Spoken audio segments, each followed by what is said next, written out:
مقام فرحت و مسرت ہے کہ محترمہ شہناز سدرت نے بابا صحافت ڈاکٹر حیات اللہ انصاری کے 125ویں یوم ولادت کے موقع پر شہر نگارہ کے قداور ادیب احمد ابراہیم علوی کو ان کی 60 سالہ بے لوث خدمات کے اعتراف میں ادیبوں، شاعروں، صحافیوں، دانشوروں کے موجودگی میں نہ صرف سند اعزاز بلکہ 51,000 کی خطیر رقم دے کر دنیا کے لیے نظیر قائم کی کہ نفسا نفسی اور خود غرضی کے اس دور میں بھی سچے، کھرے اور بے لاگ قلمکاروں کی خدمات کا مستحسن سلسلہ جاری ہے۔ اس طرح کا مفید سلسلہ دراز ہو تو نہ ادب کو خطرہ ہے نہ ہی اردو کو۔ پیش ہے لرنا آن لائن ود فیضان خان کے پلیٹ فارم سے آنکھوں دیکھی رپورٹ۔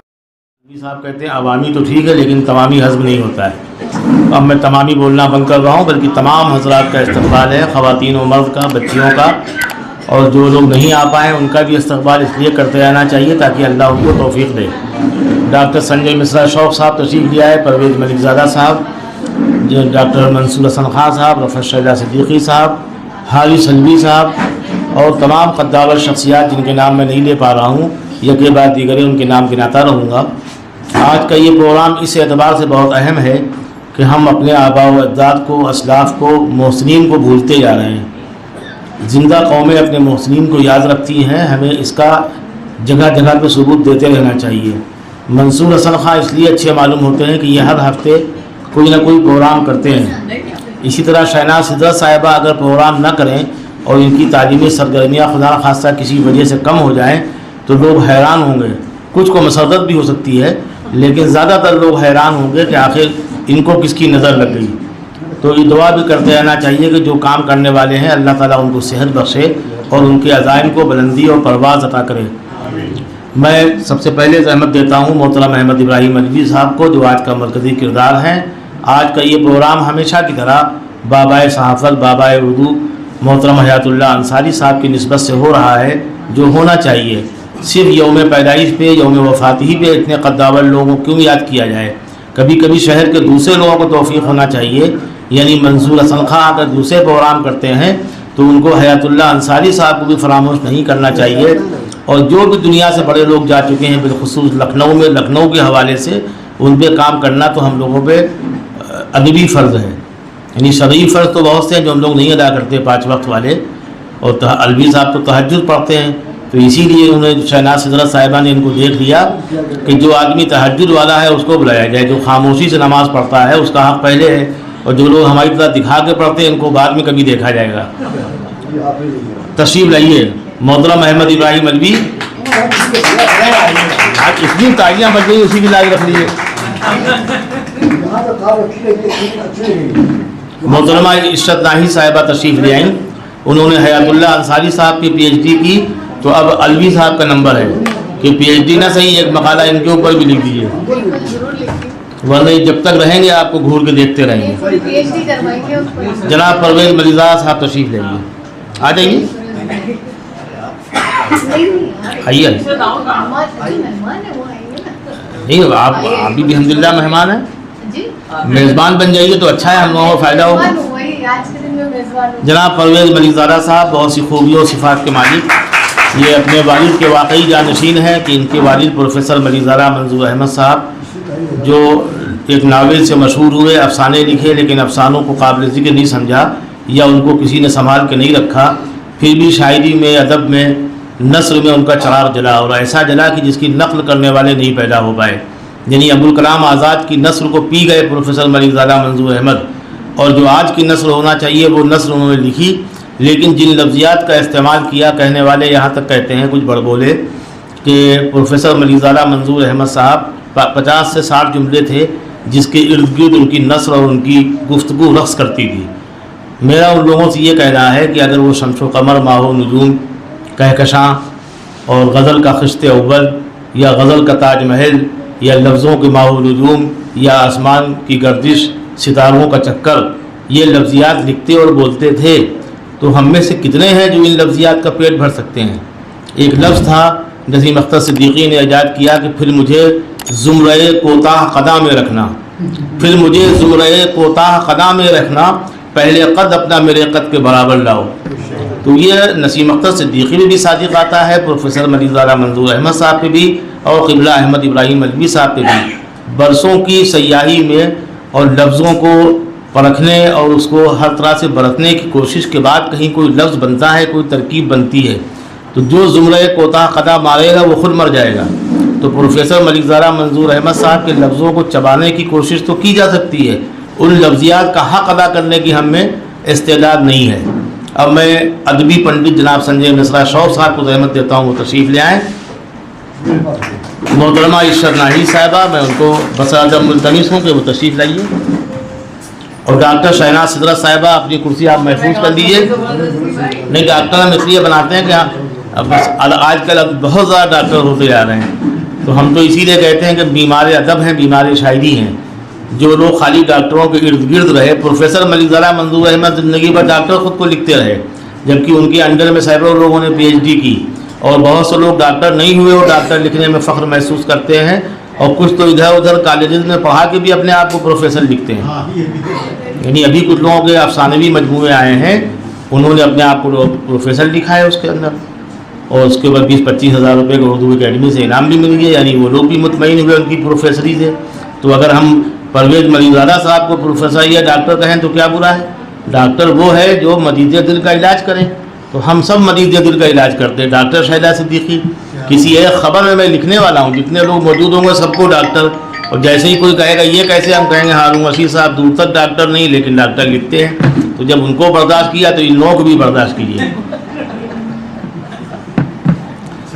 بہرحال میں چاہتا ہوں کہ آغاز کے لیے، چونکہ بابا صحافت حیات اللہ انصاری صاحب کے 125ویں یوم ولادت، یوم پیدائش کے حوالے سے آج کی یہ گفتگو ہوتی ہے، ہر سال ہوتی رہے گی، اور انہی کی ایک جانشین، یا یہ کہنا چاہیے کہ ان کو آئیڈیل ماننے والے محترم احمد ابراہیم ملوی، یعنی اس انتخاب کے لیے بھی قابل مبارکباد ہیں محترمہ شہناز سدرت صاحبہ۔ وہ کوئی بڑا نام کہیں سے لا سکتی نہیں، بڑے کا مطلب یہ چلتے ہوئے نام ہوتے ہیں، دہی بڑے قسم کے، ان کو سب بڑا کہتے ہیں۔ جو واقعی بڑے ہوتے ہیں ان کو ہم جیسے لوگ بڑا کہتے ہیں، وہ احمد ابراہیم ملوی صاحب ہیں۔ تو احمد ابراہیم ملوی صاحب نے چونکہ حیات اللہ انصاری صاحب کی صحافت کو، ادب کو پڑھا، سمجھا، پرکھا، ان پہ بہت لکھا، یعنی دو لوگوں پہ بہت لکھا انہوں نے، ایک تو حیات اللہ انصاری صاحب پہ صحافت کے حوالے سے، اور اگر کہیں نثر کے حوالے سے یا شفیق استاد کے حوالے سے کسی پہ زیادہ لکھا تو ڈاکٹر شجاعت علی سندھوی کا نام ہے۔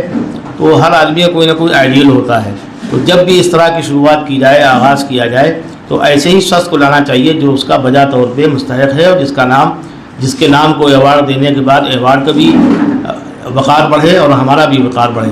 آج کا اعزاز اور آج کا وقار ایسی ہی شخصیت کو دیا جا رہا ہے جو نام نامی اسم گرامی محترم احمد ابراہیم ملوی صاحب کا ہے۔ ترانہ آل انڈیا تعلیم گھر کا ہے، جو ہمیشہ پڑھا جاتا ہے، پڑھا جانا چاہیے۔ ذکرہ صاحبہ یہاں پہ ہیں، تشریف لائیں، وہ ترانے سے آغاز کریں۔ ذکرہ اردو کا ہے ایک مخلص راہبر، آل انڈیا تعلیم گھر، آل انڈیا تعلیم گھر، یہ حیات اللہ کے خوابوں کی ایک تعبیر ہے، قوم کو عزت عطا کرنے کی یہ تدبیر ہے، ایک مرد حق کے افکاروں کی یہ تنویر ہے، اس کا ہر ذرہ جہاں میں ہر طرف جلوہ گھر، آل انڈیا تعلیم گھر، آل انڈیا تعلیم گھر، آل انڈیا تعلیم گھر، آل انڈیا تعلیم گھر۔ آج مجاہد سید صاحب کو بھی تشریف لانا تھا، لیکن وہ بیمار ہیں، بہت قاعدے سے بیمار ہیں، ان کا ہارٹ کا کئی بار آپریشن ہو چکا ہے، اور اے سی میں اگر نہ رہیں وہ تو واقعی ان کے لیے مسئلہ ہو جائے۔ احمد ابراہیم ملوی صاحب کا کمال یہ ہے کہ انہوں نے آج سے 40 برس قبل اپنی شخصیت کو 4 لائنوں میں لکھ دیا تھا۔ ایک صاحب یہاں پہ تھے تذکرہ نویس محترم ڈاکٹر عرفان عباسی۔ عرفان عباسی صاحب اپنے یہاں نہ صرف لوگوں کی تاریخ پیدائش، وفات، ان کے کارنامے ایک صفحے میں چھاپتے تھے، بلکہ وہ یہ بھی کام کرتے تھے کہ اگر شہناز سدرت صاحبہ پہ کچھ چھاپنا ہے تو ان سے ایک صفحے پہ کوئی تحریر لکھوا لیا کرتے تھے، خط کی شکل میں یا ان کی رائے کی شکل میں۔ جب احمد ابراہیم علوی صاحب کو انہوں نے گھیرا، اس وقت یہ صحافت اخبار میں اداریے لکھتے تھے اور حیدر حسین بلڈنگ میں تشریف فرما تھے۔ انہوں نے کہا کہ علوی صاحب کچھ لکھ دیجیے، کہنے کہ میں اپنے بارے میں کیا لکھوں۔ تو علوی صاحب نے چند سطریں لکھیں جو ان کی زندگی کو بالکل آئینہ کرتی ہیں۔ انہوں نے لکھا کہ لکھنا جس کا شوق ہو، مجبوری کے سبب پیشہ بن گیا ہو، اس کا اپنی تحریر کے بارے میں فخریہ کچھ لکھنا بہت مشکل ہے۔ ان کی پوری زندگی دیکھیے کہ انہوں نے کبھی کوئی سوداگری نہیں کی، یعنی لفظوں سے تو کھیلتے رہے، لیکن انہوں نے کبھی کسی شخص پہ مضمون لکھا ہو، کبھی کہیں مقالہ پڑھا ہو، اس کے لیے کچھ طلب نہیں کیا۔ اب انہیں کوئی 1000 سے 1 لاکھ بھی دے دے تو وہ ان کی شخصیت کا تو حق نہیں ادا ہوتا، بس یہ ہے کہ وہ اپنی عزت رکھنے کے لیے کچھ لفافہ، کچھ اعزازیہ ان کو پیش کرتا ہے۔ اکثر لوگ مجھ سے پوچھتے ہیں کہ علوی صاحب نے ابھی جو مقالہ پڑھا، دوسرے لوگوں کو ہم لوگوں نے 3000، 2000 اور 5000 دیے ہیں، کیا علوی صاحب کو بھی کوئی لفافہ پیش کرنا ہے؟ میں نے کہا وہ لفافہ مجھے کو دے دیا، اگر وہ نہیں لیں گے تو ہمارا فائدہ ہوگا، اور اگر لے لیں گے تو ٹھیک ہے، ہمارا بھرم رہ گیا۔ تو ان کو لوگ پیسے دیتے ہوئے ڈرتے ہیں، حالانکہ بعد میں یہ پوچھتے ہیں خود کہ اردو اکیڈمی فخر الدین کمیٹی کی مدد سے یہ پروگرام ہوا تو یہ لفافے سب کہاں گئے؟ میں نے کہا وہ خفیہ طور پہ دیے گئے۔ کہنے لگے ہاں سائن تو مجھ سے بھی کرایا گیا تھا لیکن پیسے سے کہاں ہیں؟ تو میں لفافہ پہ ان کو خاموشی سے دے دیتا ہوں، جو یہ گھور کے رکھ لیتے ہیں، بجائے یہ کہ کہیں شکریہ، کہتے شکریہ کہ تو میرا حق ہی ہے، میں نے تقریر کی، میں نے صدارت کی، اور انہوں نے اگر وہی مساوی لفافہ دے دیا تو کون سا احسان فرمایا۔ احمد ابراہیم علوی صاحب کے حضور جب میں پہلی مرتبہ پہنچا سن 88 میں، تو اس وقت تک مجھے لفظ تمہید نہیں معلوم تھی کہ بھومکا کیا ہوتی ہے، انٹرو کیا ہوتا ہے، اور تمہید کسے کہتے ہیں۔ میں نے ان کو ایک مضمون دیا، قاری محمد علیم الہ آبادی پہ تھا، انہوں نے دیکھا اس کو اور کہا یہ تو مضمون بہت اچھا ہے، آپ ہی نے لکھا ہے؟ میں نے کہا جی ہاں میں نے لکھا ہے۔ انہوں نے رکھ دیا، کہا کل تشریف لائیے گا۔ پھر میں گیا، اس وقت اس زمانے میں قلم جیب میں ضرور ہوا کرتا تھا لیکن ہمارے پاس نہیں تھا، تو علوی صاحب نے کہا کہ اس میں تمہید نہیں لکھی آپ نے، اور جہاں جہاں لفظ میں لکھا کہ میرے استاد ایسے تھے، میرے استاد میں یہ خوبیاں تھیں، ان میں یہ کمالات تھے، وہاں ہم کا استعمال کیجیے تاکہ یہ لگے قاری محمد علیم الہ آبادی صرف آپ کے استاد نہیں تھے بلکہ دوسروں کے لیے بھی شفیق و مہربان تھے۔ اس کے بعد انہوں نے کہا تمہید لکھیے، تو تمہید میں سمجھوں تو لکھوں، تو علوی صاحب نے فاؤنٹین پن دیا، وہ چمکدار قسم کا قلم تھا، اس کو ہر پڑھے لکھے رکھتے تھے، تو انہوں نے کہا کہ یہ لکھیے، تو انہوں نے تمہید لکھائی، تو مجھے معلوم ہو گیا تمہید بھی لکھنا چاہیے مضمون سے پہلے۔ تو تمہید کے جملے یوں تھے کہ اردو زبان جسے نوچ کھسوٹ کے کھانے والوں کی کمی نہیں ہے، اور بقول شخص سے بیشتر ادیب، شاعر، صحافی، سیاسی رہنما اردو کی لاج کو اس طرح نوچ کھسوٹ کے کھا رہے ہیں جس طرح کے گدھ نوچا کھسوٹا کرتے ہیں۔ اس کے باوجود اردو زندہ ہے، محض اس لیے زندہ ہے کہ ہزاروں خود غرض، مفاد پرست، لالچی افراد کے ہجوم میں کہیں نہ کہیں کوئی ایسی شخصیت ہے جو پورے خلوص، لگن اور انہماک سے اردو زبان و ادب کی خدمت میں منہمک ہے۔ یہ وہ جملے تھے، یہ وہ تمہید تھی کہ جس کے بعد پھر مجھے آج تک کسی تمہید کو کسی سے پوچھنے یا سوچنے کی ضرورت محسوس نہیں ہوئی، بلکہ اگر کبھی ہمیں شہناز سدرت صاحبہ پہ کچھ لکھنا ہو یا عشرت ناہید صاحبہ پہ کچھ لکھنا ہو تو مجھے ان سے کچھ پوچھنے کی ضرورت نہیں ہے، بلکہ میں ان کی چال ڈھال، ان کا ورک، ان کی خدمات دیکھ کر اسی وقت تمہید کے جملے لکھ سکتا ہوں۔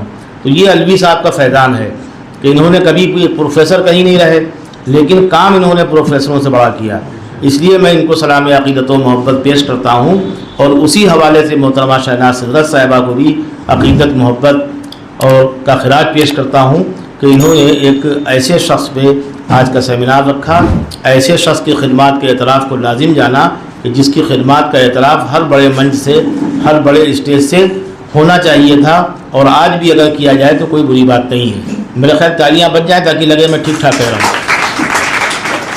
یہ اردو والے بڑے سہمے سہمے رہتے ہیں، یہاں ہمارے بزرگان دین جو ہوئے ادبی بزرگ، انہوں نے ڈانٹ ڈانٹ کے سب ماحول خراب کر دیا۔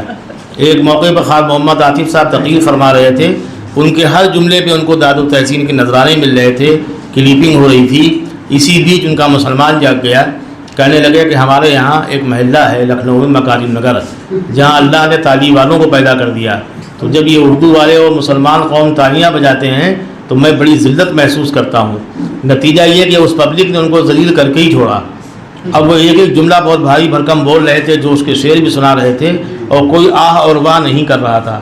تو اتنا زیادہ ہم کو تلقین صبر نہیں کرنا چاہیے کہ معلوم ہوا کہ آپ کے کان نوچ لیے جائیں، آنکھیں پھوڑ دی جائیں، سب کچھ آبروئیں لٹ جائیں. لیکن آپ کہیں کہ نہیں، قرآن کہتا ہے ان اللہ مع الصابرین، اللہ صبر کرنے والوں کے ساتھ ہے. تو یہ صبر نہیں ہے، یہ جبر ہے. تمہارے صبر میرے جبر میں ایک جنگ جاری ہے، یہ دیکھنا ہے کہ اب پلہ کس کا بھاری ہے. بہرحال محترم احمد ابراہیم ملوی صاحب کی طرف میں واپس آ جاؤں، اور اس حوالے سے حیات اللہ صاحب کا ذکر بار بار ہوتے رہنا چاہیے. میں زحمت دیتا ہوں انور جہاں صاحبہ کو وہ تشریف لائیں اور حیات اللہ انصاری صاحب کے سلسلے میں جو کچھ انہوں نے لکھا پڑھا ہے وہ یہاں پیش کر دیں. محترم مہمانان خصوصی اور دیگر معزز سامعین، السلام علیکم. آج ہم یہاں حیات اللہ انصاری صاحب کو یاد کرنے کے لیے اکٹھا ہوئے ہیں. حیات اللہ انصاری قوم کے رہبر، ملک کے رہنما، ایک زبردست صحافی اور ماہر تعلیم، اردو زبان کے حقوق کے علمبردار تھے. ان کی شخصیت بیک کئی صلاحیتوں کی مجموعہ تھی. وہ تحریک آزادی کے متحرک کردار، قوم کے ہمدرد، خاص کر مسلمانوں کے حالات کو سدھارنے والے، ان کی حیثیت اور ہستی کو منوانے کے لیے ایک جفاکش انسان تھے. انہوں نے فن کے جس میدان میں بھی قدم رکھا اپنی کامیابی کے جھنڈے گاڑے. صحافت کو ملک اور قوم کی خدمت کے لیے اپنایا، کیونکہ ان کی زندگی کا مقصد قوم کی خدمت تھا.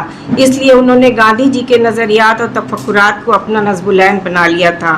ملک کی آزادی کے مشن میں انہوں نے صرف قلمی کوششیں نہیں کی بلکہ عملاً بھی شامل رہے. صحافت کے میدان میں انہوں نے بڑے نمایاں کارنامے انجام دیے ہیں. قومی آواز ملک کا مقبول ترین اخبار تھا، جس میں بچوں کا گوشہ نامی ایک کالم تھا جس کو پڑھ کر ہم سب بڑے ہوئے ہیں. غرض ان کے بارے میں جتنا کہا جائے اتنا کم ہے. قوم پر ان کے بے حد احسانات ہیں. میں اپنی بات صرف ان اشعار کے ساتھ ختم کرتی ہوں. اردو کے اس جہان ادب کو میرا سلام، شاعر صحافی شان ادب کو میرا سلام.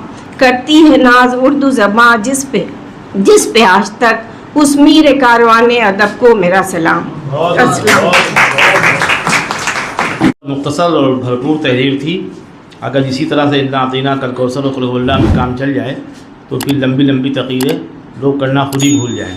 ڈاکٹر قلب صادق صاحب کا کمال یہ تھا، جب مولویان کرام بہت لمبی لمبی تقریریں کرتے تھے، 1 گھنٹہ 1.5 گھنٹہ، اور 15 منٹ کا رٹا ہوا خطبہ پڑھتے تھے، تو 15 منٹ میں وہ ساری تقریروں کو دھو دیا کرتے تھے. ایک موقع آیا ایسا کہ مسلم کانفرنس تھی، مایاوتی نے اس کا انعقاد کرایا تھا، بہت زیادہ پبلک تھی اس میں. قلب صادق صاحب نے کہا کہ سب لوگ فرما رہے ہیں کہ مایاوتی ہمارے لیے یہ کریں یہ کریں یہ کریں. یہ بھول جاتے ہیں کہ ہندوستان کی تہذیب ہے، یہاں کی سبھیتا ہے کہ ہم لڑکیوں سے راکھی بنواتے ہیں، بہنوں سے. اور راکھی کا مطلب کیا ہے یہ بتانے کی ضرورت نہیں ہے. تو جن لوگوں کو حفاظت کرنا چاہیے وہ اپنی حفاظت کے لیے آپ کے سامنے اپنے مسائل کی ٹوکری لیے کھڑے ہوئے ہیں. تو ہماری قوم کے مسائل اس لیے حل نہیں ہوتے کہ مسائل میں سے میم نکال دیا گیا ہے، بچا ہے سائل، اور سائل کے مسائل کوئی نہیں حل کر سکتا. تو اب اس سائل کے مسائل کو آپ 1 گھنٹے تک بیان کرتے رہیے، اس سے کیا فائدہ ہے کہ ناول کی طرح کھینچیے. اگر جملہ سازی آپ کو آتی ہے اور کم جملوں میں اپنی بات کہنا آتی ہے تو آپ بات کر سکتے ہیں. انور جہاں اس کے لیے قابل مبارکباد. ڈاکٹر پروین شیاد صاحبہ تشریف لے آئیں، ان کا ذکر خیر پہلے ہو چکا، ان باتوں کو مجھے نہیں کہنا ہے. آپ یہ سمجھ لیجیے کہ میں نے کہا ضرور کچھ اچھا ہی ہوگا. اور وہاں ایک کرسی دیکھی ہے آپ کے لیے، بیٹھ جائیے تاکہ یہ لگے خواتین کے ساتھ کوئی خراب رویہ نہیں ہے شہناز صاحبہ کا. خواہ لوگ ان کو بدنام کرتے ہیں. شہناز صدرت صاحبہ کی دقت یہ ہے کہ یہ خاموش رہ کے کام کرنے کی عادی ہیں. ان کو چاہیے تھا لاہور لشکر تام جہام اور کچھ حواریین کی فوج رکھتی جو ہمیشہ، جیسے ہم لوگ جب شعر پڑھتے ہیں تو یہ ضروری نہیں ہے کہ سنجے مصرا شوق بڑے شاعر ہوں، بلکہ سنجے مصرا شوق صاحب کو چاہیے کہ اپنی ایک ٹولی بنائیں.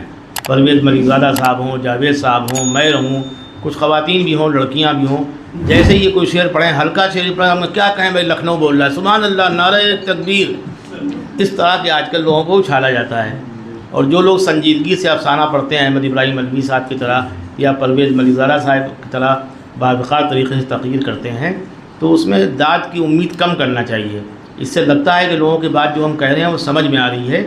اس میں شاعری والی کیفیت نہیں ہے، لیکن اس میں شعور کی باتیں ضرور ہیں. جناب منصور خان صاحب، دیکھیے آپ کو شہناز صاحبہ نے دیکھا تو یہ ہوتا ہے کہ جو آدمی کام کرتا ہے وہ کام کے لوگوں پر نظر رکھتا ہے. ہم بیکار کے لوگوں پر نظر بہت رکھتے ہیں. آپ تشریف لے آئیے یہاں. لرن آن لائن کی جانب سے آپ سے بس اتنی التجا ہے کہ ہمارے اس پروگرام کو لائک، شیئر اور سبسکرائب ضرور کریں، ساتھ ہی بیل آئیکن دبانا نہ بھولیں، جس سے ہماری ہر ویڈیو آپ تک اپلوڈ ہونے کے ساتھ ہی پہنچ سکے۔ شکریہ۔